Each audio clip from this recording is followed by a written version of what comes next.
Yeah.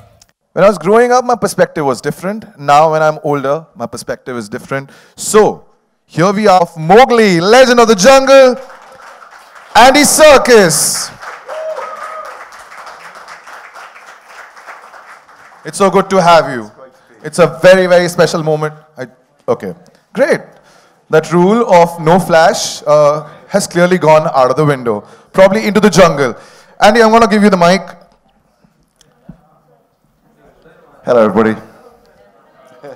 So, no flash. My photographer friends, thank you so much.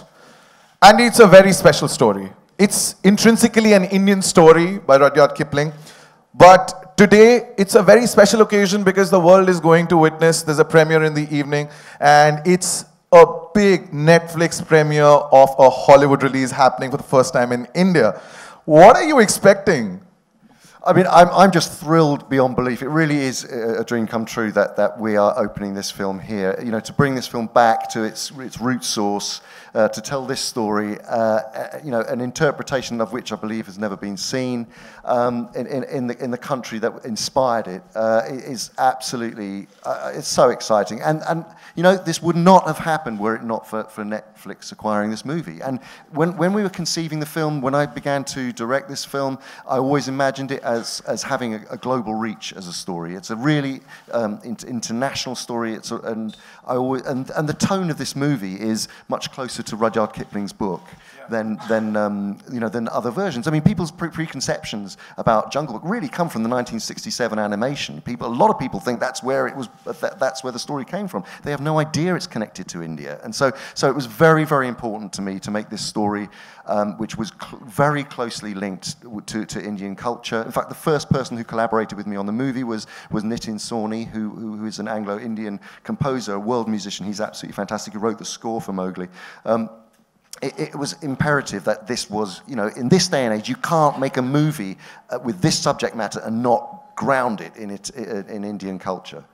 You know, everyone is so excited. I'm sure I've seen the trailer a couple of times already, but the cast that you got is a very eclectic mix of actors, and I think you, being the captain of the ship, nobody better than Andy Serkis to introduce the cast of Mowgli, Legend of the Jungle. So I'm going to go take my seat there. Okay. Andy, the stage is all yours. Okay, thank you very much. So we have with us today some of the international cast, the people who played performance-captured roles, who inhabited the roles of the animals, and also a wonderful young actor playing Mowgli. And we also have some of your wonderful Indian talent who have joined us in the dubbing of the film for India. So I'm going to if you'll excuse some of the pronunciations, which I'm sure I'll get wrong, but I will welcome onto the stage, in this order, the fantastic.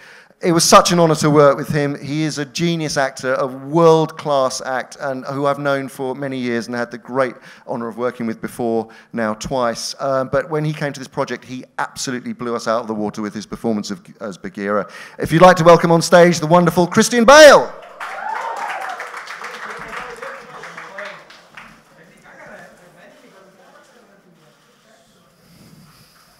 Hello, mate. Say a quick hello. Are we saying hello as individual, or should we just bring everybody on? I think we should bring everyone on. Okay, and then we'll get into it. Okay. So next up is a phenomenal actress who you will know and love. She obviously came into public recognition with Slumdog Millionaire. I worked with her on Planet of the Apes. She is so brilliant in this movie as Mesua, Mowgli's human mother, the wonderful Frida Pinto.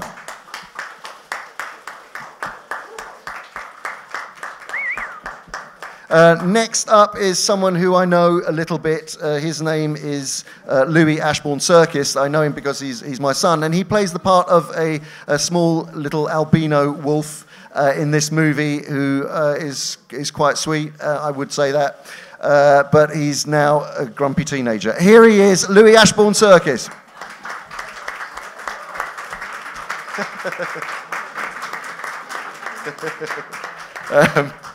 Next up, from our international cast, from our local cast, international to me, is the wonderful actor who you will all know and love, and we are delighted and thrilled to have him on board, Abhishek Bachchan.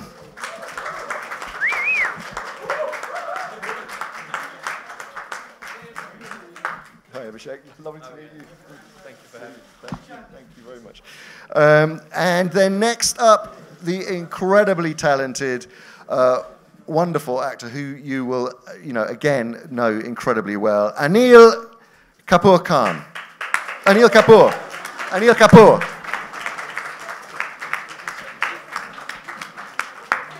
Welcome. Thank you so much. Thank you so much. Next up, someone who I adore and think is the most extraordinary actress. She will be, of course, very, very well known to you. The wonderful Madhuri Dixit Nene. Got it right? Yeah, was that right? No, there isn't a lot. Thank you. There's a lot of flashing though.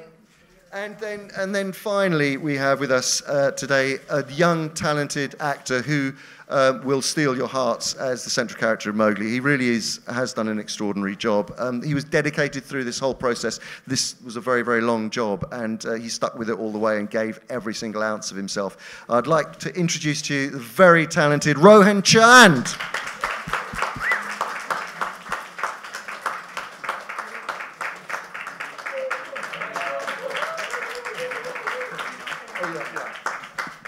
And finally, actually, I have missed someone out because I haven't got my reading glasses on. I'm very sorry about that. Again, a lovely actor who you will know very, very well, the wonderful Kareena Kapoor Khan.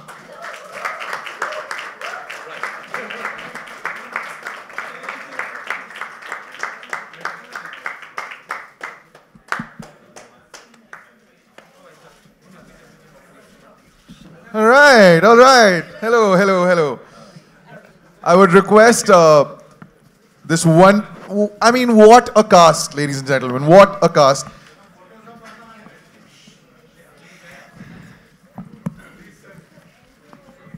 But wow, again and again.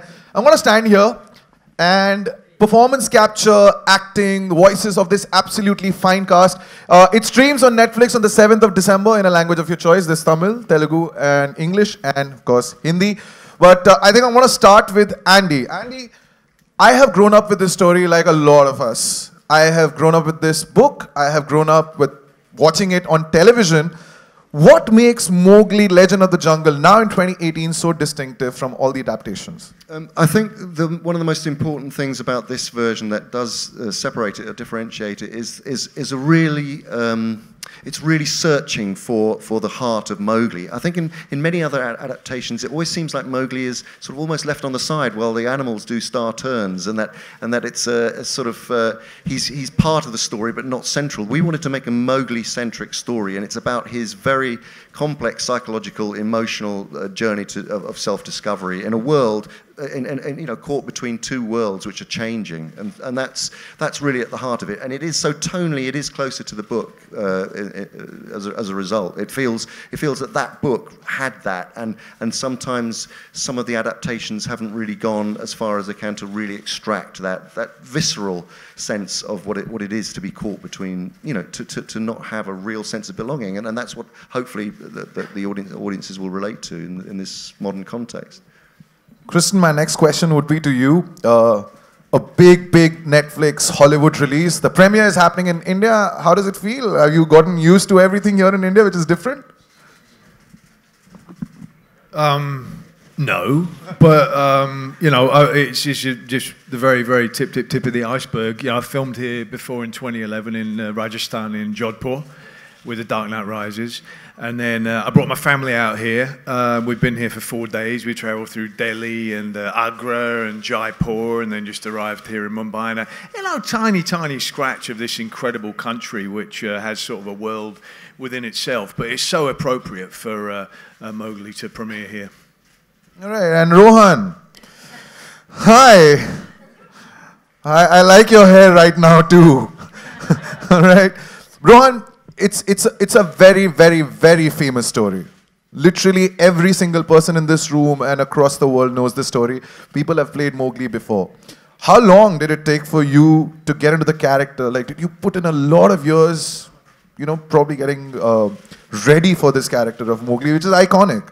Yeah, so much like all of you, I actually grew up reading Rudyard Kipling's short stories as well. And, I really loved them, and I really loved Mowgli, the boy who grew up with wolves. He was almost like my hero in a way, but I put a lot of work into this through, like, the physical side of the character. I did a lot of research on YouTube, and I actually went to upstate New York to camp out with wolves in a wolf conservatory center in order to, like, observe their movements and kind of observe how they interact with each other, and I try to apply that to Mowgli. Man, I like it. He did his research on YouTube. I would have aced my exams if I had the internet back then. All right, ladies and gentlemen, of course, I have a lot of questions, but I'm sure that you want to ask your questions. So if you could just raise your hand and a mic would reach you from friends here.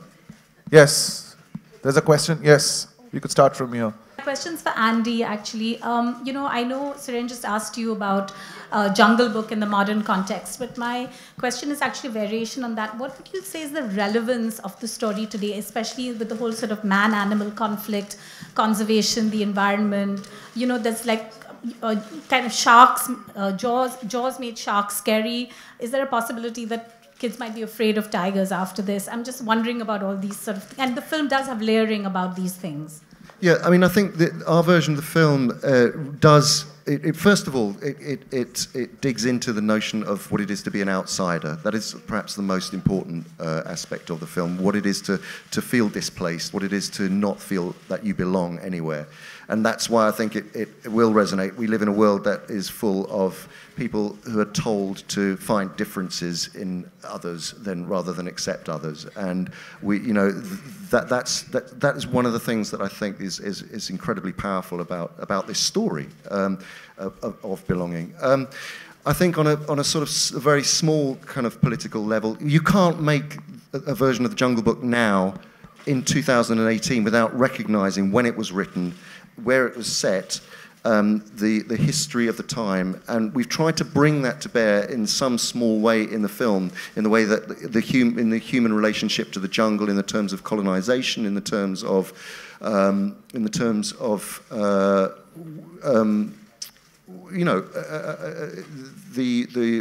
world of animals having to recede and to be threatened and to somehow survive. So there is a comment on the fact that we are daily losing great swathes of paradise in our world.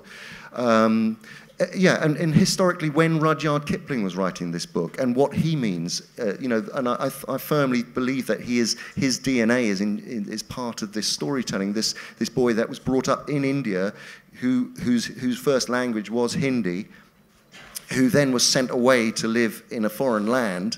And was abused as a child. So I think that all those aspects really play into a modern retelling, and I don't think you can actually do it by doing a whitewashed version of this film. I think you have to connect with the place that it was originally written and based, and I think that's what we've done. And a quick question for your son. What was it like working with Dad and doing what he's made so famous the world over with his performance capture techniques? Yeah, it was great working with him. Obviously, it's cool to see that he's developed this way of acting, and it's been cool to like try out, the performance capture suit. But it was cool because we'd go into work together, and then we'd come back, and it was just like a normal day. Me getting home from work, him getting home from work. So it was cool. It was a new experience. I thought you were fantastic in the trailer. What's very interesting is that Mowgli, in different versions, has been always seen as this boy who's been brave, but yet there's this cuteness about him. What we see here is more like a warrior towards the end, where you sort of take on the world.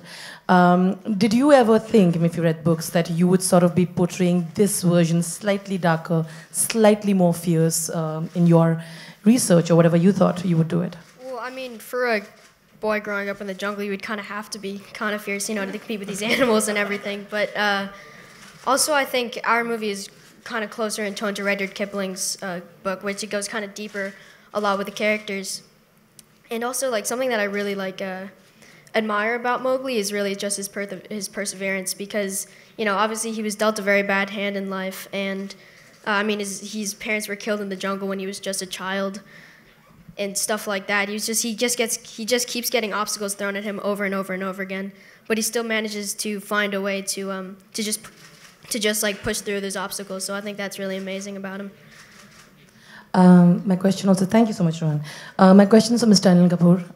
You know, I was having this discussion with Andy earlier about how we've never seen Baloo being so authoritative. You know, he's always been presented more in this comical sort of buffoonery, who sort of also has a light, you know, laughter in the film. But here it's got this a little bit more complex layers. Was that all something that sort of attracted you in you know, when you're voicing it out, when you're portraying? Did it sort of help to do this character in a different twist? First of all, let me be very honest. I was very, you know, it was an honor for me that I was approached to do Baloo's character. And of course, when I saw the film and saw portions of it and read about it, I said, it's definitely more textured and more layered, so it made it much more exciting. And of course, it became a bit, I have to be very honest, because there was, you know, whenever I got stuck, and you know what, because you see, obviously, we're used to having the director when we are doing the voiceover, so I was, and if he was not there physically present, but Andy's voice was there, so whenever I got stuck, I would hear his voice again and again and again and again, and understand what is he thinking, how is he doing it. So thank you very much. Thank you very much. So because it became a great reference for me, whenever I got stuck, you see, my interpretation was there, but there are times when you need someone to bounce. So this was a great time. You know, I would listen to it 6 times, 7 times, 8 times, and understand it, and then go and do it. So that made it much more exciting for me. Yeah. Thank you very much. Yeah. Thank you. You know, we've seen so many versions of the Jungle Book through the years and through the decades, in fact. What do you think is about this story that, you know, allows so many frequent retellings of it over and over again? What exactly draws people to this story again and again? I think what's wonderful about the story that, you know, Rudyard Kipling had written is that it appeals to every age group through time. When I was a kid, you know, in the early 80s, and we watched Disney's Jungle Book, which I was told today released in '67, you know, your favorite character inevitably was Baloo, because he was the fun-loving guy. As a kid, you like that. But then when you grow older, you know, your choices change. And then as an adult, you prefer a character like Bagheera because he represents certain responsibilities and values which reflect within you. So what's really nice is, I think, whichever stage of your life you watch this film or read the story, there's something for each and every age group to take away from. There are a great sense of values, morals, principles, life's learnings and teachings that you can imbibe and take away. So I think that's why this story keeps getting retold. Having said that, I think Mowgli is the most accurate telling to Kipling's story. I think the rest have been, there have been certain liberties that have been taken to make it more possibly child-friendly. I think Mr. Circus's version is most honest and true to the original script that Rudyard Kipling had written. Having said that, I think you realize that there's a lot more depth in the story. Okay, there's somebody frantically waving a hand in front of your face. Okay, sorry. All right. No, I'm just used to Netflix saying 5 minutes, 3 minutes. I was just wondering, are they telling me to shut up? Sorry. Sorry. Hurry up, hurry up. Okay.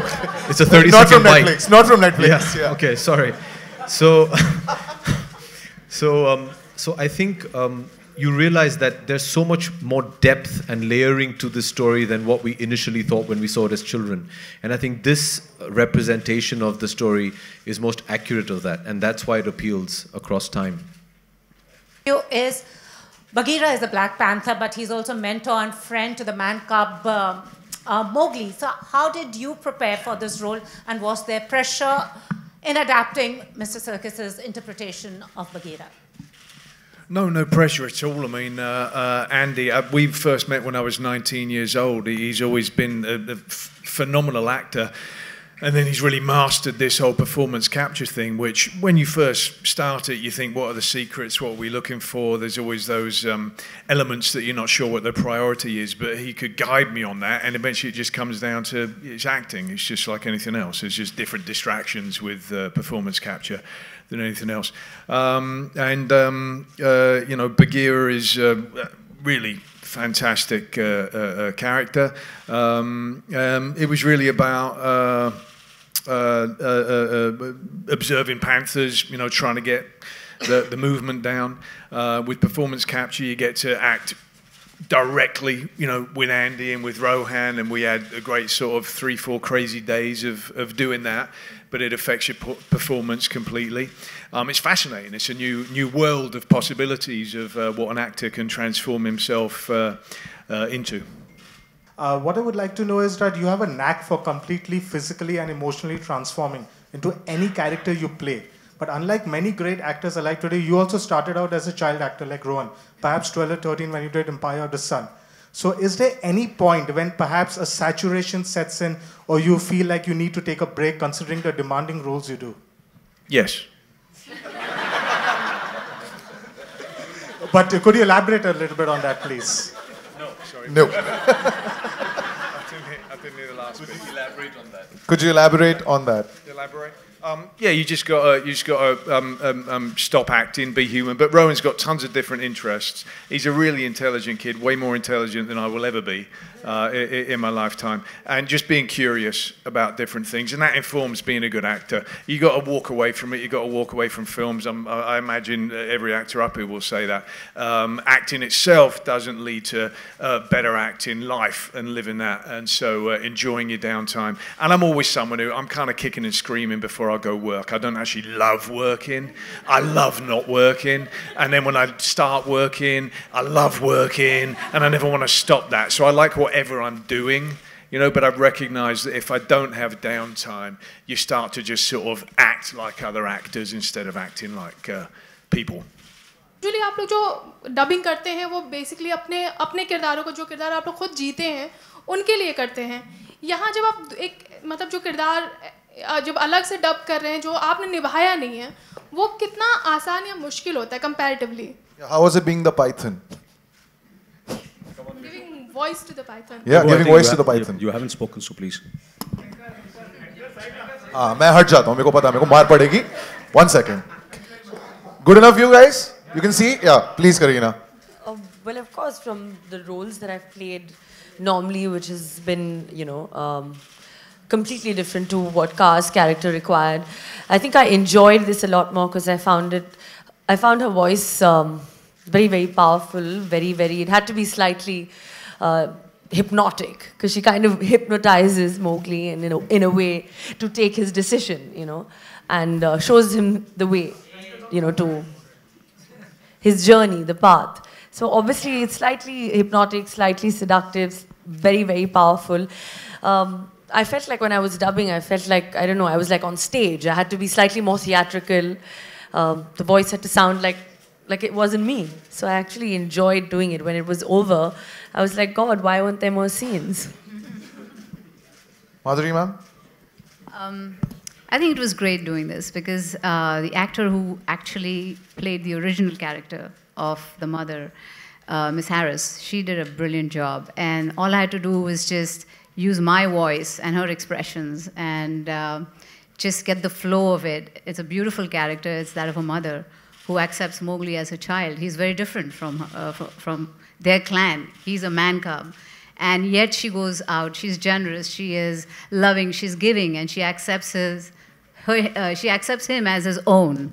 And that was a wonderful thing, I think, which is needed in the world today. People are different, and you need to embrace something that's different, and that's what she does. And I enjoyed playing her, because she was beautiful, she's ferocious, she will protect her man cub right here at every cost. And I just loved and enjoyed playing her. Anil sir, I'm going to add a little more to the question. When you watch the Hindi trailer, Anil Kapoor is also there. Like, the way you speak, in real life, and even Balu, there are these worlds that are mixing. Is it difficult? And every actor wants to do a role, if it's been done before, differently. Were you watching what was happening in the English version while you were, I did say that. Yeah, I did, because I would try out first, and as I said it, that if I got stuck and I was not happy, and I would listen to it, because I would go back and forth, listen to it in the theater, go into the do all those crazy things, and and then I had the reference. So I was fortunate that I had the reference of the great Andy. Otherwise, still I think I have to learn a lot. With just the beginning for me at least, and I wish I get an opportunity where I would get to work with all these great talented people like Christian Bale and Andy, and of course Abhishek just mentioned. Yeah, Frida. Frida, of course I did. The phenomenal film which we did together. It was a great experience and it was wonderful. And again, we are on the stage again after 10 years.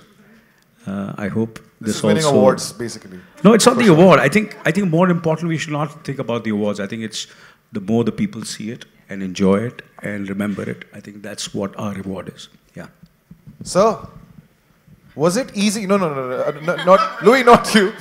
Abhishek, was it just easy to get the swagger? Because I think Bagheera's character has got a lot of swagger. The way he speaks, he's of course training the man cub Mowgli. Was it easy for you to just be this deep baritone voice which you already have?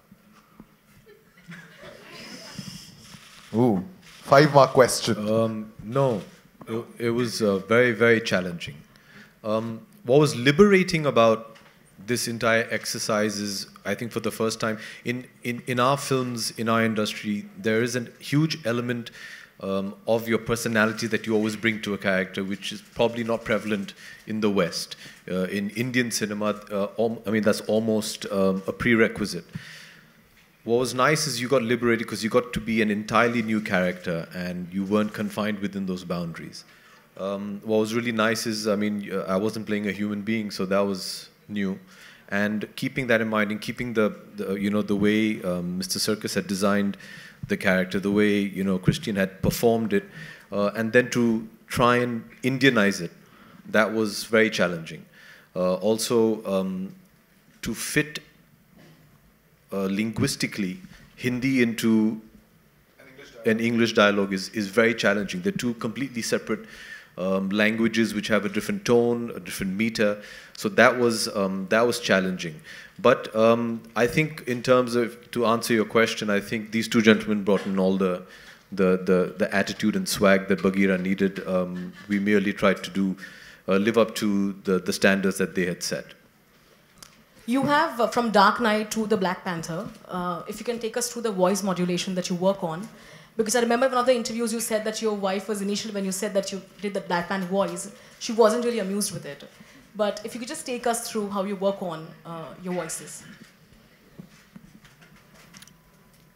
Well, with Batman, I just felt stupid. And when I put on the suit. And so I felt like he should sound as monstrous as he could. And what you're referring to is I went home after the screen test and my wife said, "What did you do?" And I showed it and she went, "Oh, well, you blew that, didn't you?" and yeah, no, like the wonderful support. Yeah, and with Bagheera, he's described in the book as having, I think it's like, it says something like it's a voice like dripping honey from a tree. But he's cunning, he's bold, and he's reckless as well. He's also a wounded individual because he grew up with humans. He saw his mother die, and then he decided to become a panther, and he broke through that lock. But what I liked very much is there's similarities between him and Mowgli, and also him and Shere Khan, because for Bagheera, he's had to work out what his identity is and where he belongs. And then in terms of him and Shere Khan, Bagheera has taken the damage that he's received in his life and he's turned it into love and positivity, whereas Shere Khan has taken that damage and turned it into bitterness and into hatred. And I just wanted to have a sense with Bagheera of great nobility, of sounding soothing for Mowgli when it was needed, sounding avuncular, but then also sounding very threatening when he needs to be. You know, the Rudyard Kipling book says nobody would cross Bagheera's path. Nobody wanted to, and everybody feared him except for Mowgli. Hi. Since you've grown up reading the Jungle Book, how much of that did you bring into your role for this movie? And also, what was it like working with Andy again? Well, it's always a pleasure working with Andy, and I hope there's many more. You know, Andy and I, when we worked on Rise of the Planet of the Apes, that was my fourth film ever of my career. And I had no idea what motion capture was or what I was going to have to do on set. And it's a very strange thing when you come to set and you watch a grown man in a suit with dots on his face and a camera attached to his head. And then Andy starts performing, and then you completely forget that you're watching a man. You're just watching Caesar come to life. So similarly, I knew, you know, working with Andy on this particular project, that all the animals, all the actors lending themselves to motion capture were going to be taken care of, because really what he's focused on is a performance and not just, you know, the big set of it all. What was your other part of your question? Was how was it? Oh, how did it influence? How did my childhood influence? You know, the beautiful part about this Mowgli adaptation, and I don't know if everyone has seen it, is really what Andy does. It's an ode to India. I remember him telling me before, I think it was before I left for South Africa, that he wanted to do my parts in Hindi, and he wanted to attempt it and go down that route. And for all of us who remember, on Doordarshan, we'd watch Jungle Book every Sunday. And there's so much of the human life in the village that was captured in that version, and I have not seen that version anywhere else, in any other adaptation. So for me to go to South Africa and actually work with fellow actors, all speaking in Hindi, all enjoying a kind of a version of the Holi festival, singing a lullaby written and composed by Nitin Sawhney, all of those beautiful things that I associate with India came to life in this movie. So yeah, very grateful to Andy for letting me speak in Hindi in this film, and letting me dub myself.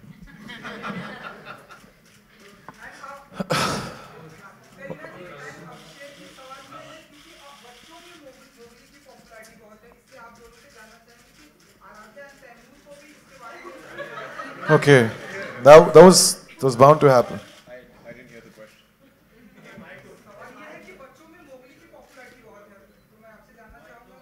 Your own kids.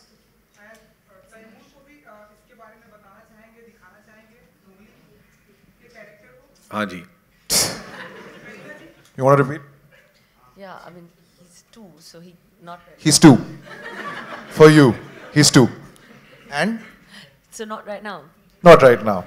All right, ladies and gentlemen, the cameras were clicking away, but of course now it's that big family photograph. But I'm going to invite the producer of Mowgli, Legend of the Jungle, on stage. Thamba. Guys, calm. Ladies and gentlemen, Mr. Jonathan Cavendish.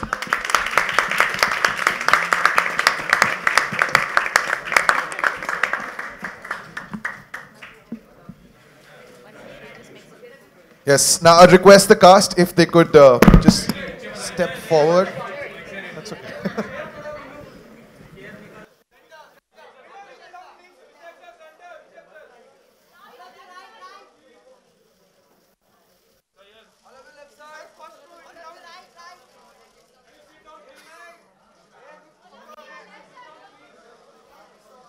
Okay, ladies and gentlemen, now I think if we could get all of you the pictures that you want, but I would request the 2 Bagheeras if they could pose for the photographers together.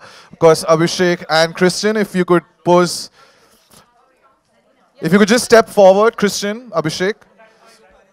Ladies and gentlemen, the 2 Bagheeras.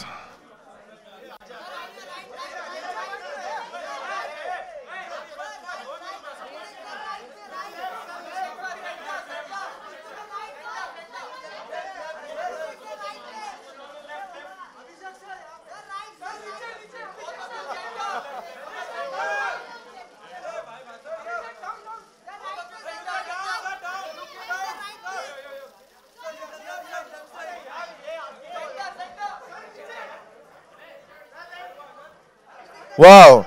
Super. Thank you. Thank you, Christian. Thank you, Abhishek. Of course, now if I could request the two Ballus. We got Rohan and Louie now. And then we get the two Ballus as well.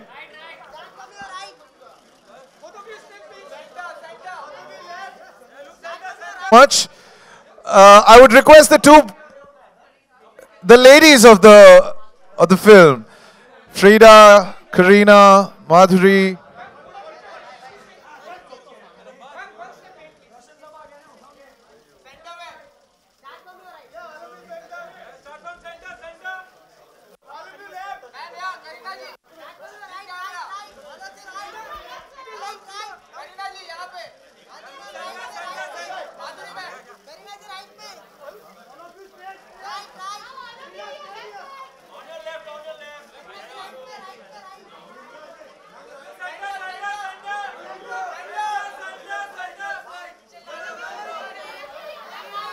Okay, thank you. And the final invitation to the two Ballus, Andy Circus and Mr. Anil Kapoor. Oh, there you go.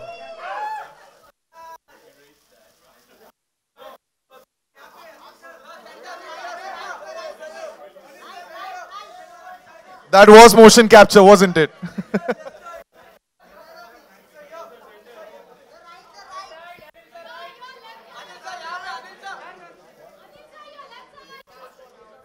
All right. Thank you, Andy. Thank you, Anil sir. Thank you, Frida. Thank you, Madhuri ma'am. Thank you. Thank you, Abhishek. Thank you, Kareena. Thank you, Louie. Thank you. Thank you, Rohan. Thank you. And thank you, Jonathan. Thank you so much. Ladies and gentlemen, remember, 7th of December, Mowgli, Legend of the Jungle, streams on Netflix. And of course, there's a premiere in the evening. Hope to see you there. Thank you so much.